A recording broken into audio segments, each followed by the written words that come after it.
কিরে ভাই এখানে দাঁড়িয়ে আছিস? ও তুই? এই দাঁড়িয়ে আছি রে। কিন্তু তোকে ভাই কিন্তু আজকে খুব চিন্তিত লাগছে।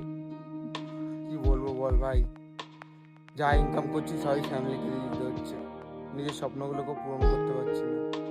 দিন যাচ্ছে আরো চাপ বেড়ে যাচ্ছে, কি করবো বুঝতে পারছি না। আরে আমরা ছেলে মানুষ ভাই, আমাদের সবকিছু হাসি মুখে বজায় রাখতে হয়। আর তুই স্বপ্নের কথা বলছিস, আমাদের জন্মের সময় আমাদের স্বপ্নকে গলা টিপে মেরে ফেলা হয়। হ্যাঁ ভাই ঠিকই বলেছিস।